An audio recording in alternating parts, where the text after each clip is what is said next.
Now to Washington and what investors need to know about what's happening in our nation's capital. The Senate set to battle over the Build Back Better plan and the taxes to help pay for it. And for that, the one and only Robert Frank joins us with more on why politics may be prevailing over math. What do you mean, Robert?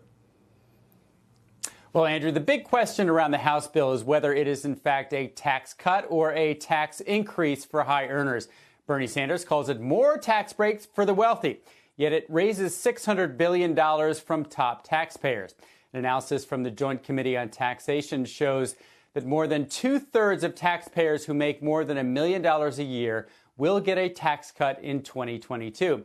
The main reason is that SALT change, lifting the cap from $10,000 to $80,000, costs the government over $50 billion a year, with 80% of the benefits going to the top 10%.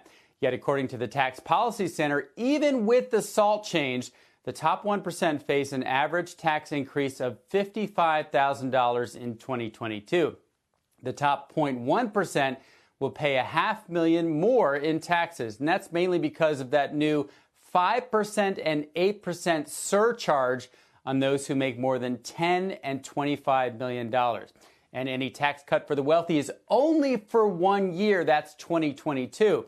In 2023, most millionaire earners get a tax hike, and it only goes up from there every year as more of the tax hikes take effect and other tax breaks expire. The Tax Policy Center says if you look at all direct taxes, that's individual and payroll taxes, the House plan cuts taxes in 2022 for every income group except for the top 1%. Andrew? And all of our friends living in New York and New Jersey on the SALT front?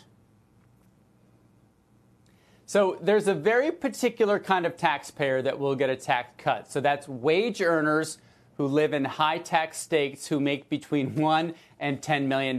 Those folks, at least in the early years, will get a tax cut. And it really depends on what time frame you use, what your definition of income is, and then how you make your money. If you're a pass-through with $1 to $10 million, you might get a tax increase even if you live in those high tax states. So it's very particular in this bill how you make your income, where you live, and what time period you're talking about.